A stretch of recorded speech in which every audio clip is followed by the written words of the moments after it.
Yo, today's video is going to be on how to spicing up your drums. Here's a simple loop. The drum soloed is this.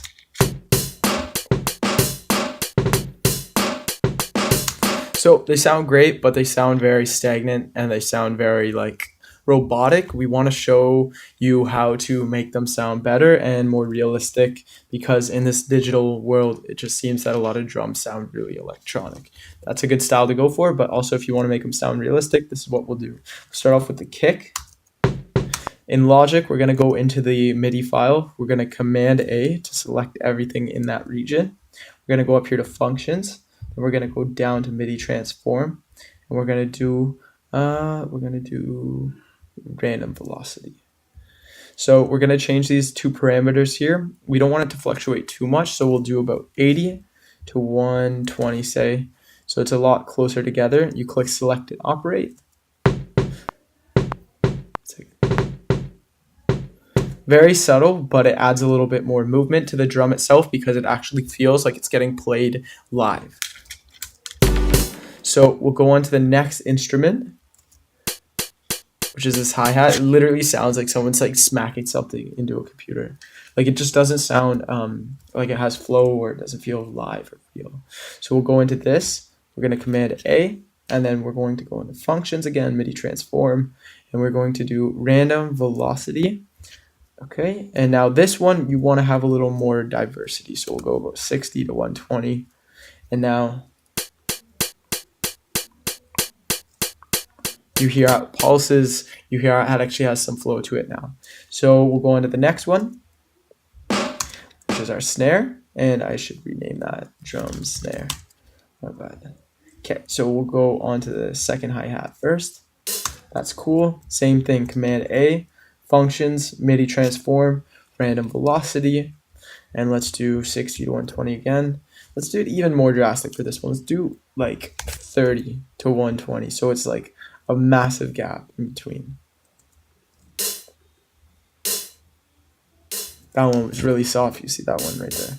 So that's good. And there's a little bit of changing now. And also the snare, we're going to do the exact same thing. The snare, we're going to do MIDI Transform, random velocity, and we're going to make it maybe to 100, 30 to 100.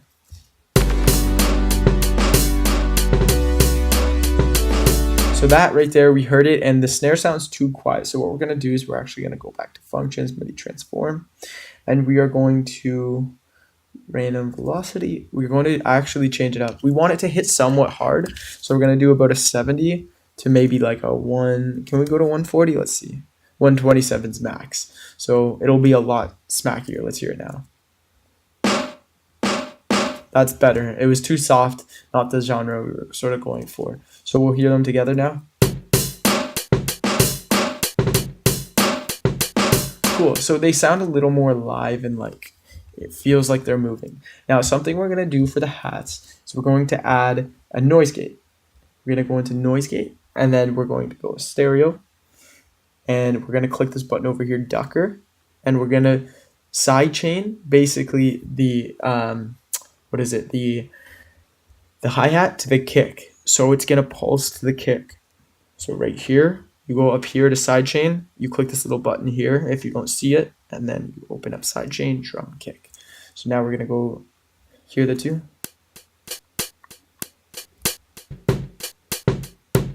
So that sounds a little funky. It sounds like way too drastic. So we're gonna change it a little bit, just change up the threshold a bit. Have a little bit of attack, so it's smoother, softer. That can stay the same. Release a little smoother and softer, so it'll just like open and then close. Like it's more of a breath instead of like a open and a close. Like a box, I guess you could look at it.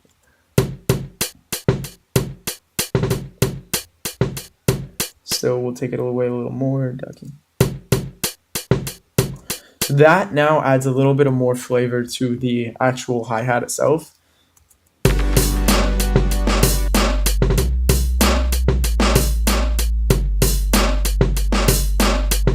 Moves up and down now instead of just 1, 2, 3, 4. So that's really cool. If this doesn't hit on the kick drum, then we don't even need to do anything. Yeah, it does hit on a kick drum. So what we will do is we'll add a noise gate as well. Again, ducker, if you don't see sidechain, you click this little button, top right, and we'll sidechain it. You know what, actually, for fun, let's see if it hits the snare. Yeah, so it does hit the snare. So let's change it up. Let's actually sidechain this hat to the snare. And that's going to give you a way different vibe too, because it's going to be ducking to the snare. It's going to be cool. So we'll turn it down a bit.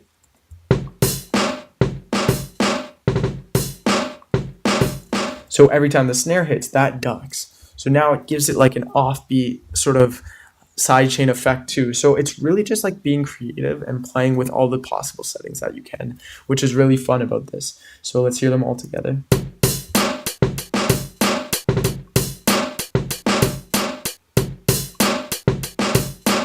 Something else we can try for the drums, for this hat in particular, we could try and add a little bit of an echo. So we'll use Echo Boy. You could honestly use any echo or any delay, sorry.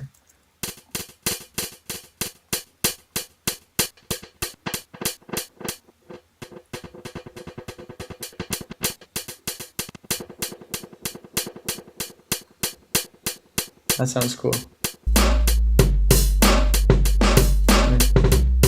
Too much.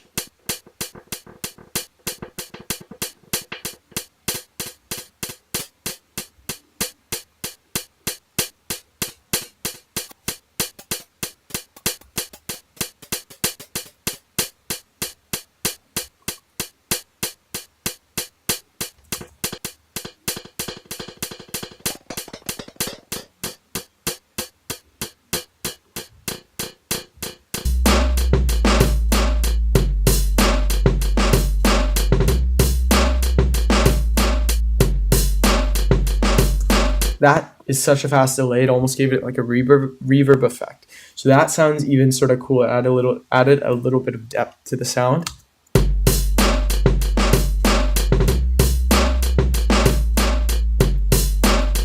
Overall, it sort of just like changed the feel of the drums. And it's very important to remember this because in, again, a world of electronic music, we don't really have that sensation that anything feels live anymore. And again, it's a preference, but a great way to sort of play with that is through like echoes, reverb, velocity is a big one, as well as just trying different things with even like gain automation. We'll try that for the kick. So instead of moving the volume around, we're going to automate a gain knob. And we'll just, what I'm doing here, actually at the bottom I'll explain, is I'm turning on touch, which means that any parameter you touch, you will automate that parameter and you will capture it within your MIDI region. So if I turn this while the sound is playing, it'll actually capture that on here. So it'll do it when you play the sound back. So see how it snapped right back. So what we can do is we'll turn it to read. And what that does is it means we can sort of read the automation that was just captured. So we'll click A, and then we'll go into our volume because we automated the kick. We'll go into the gain. So we'll keep it consistent all the way through. We'll bring this back up to just about 0. And we'll bring this through. And at certain times, maybe have the gain change when the kick's coming in, especially at this little kick trill. Right here, maybe we could play a little bit. See how it sort of swiped it in instead of it coming in the way it did? So that didn't sound as good as I wanted. Let's try a different.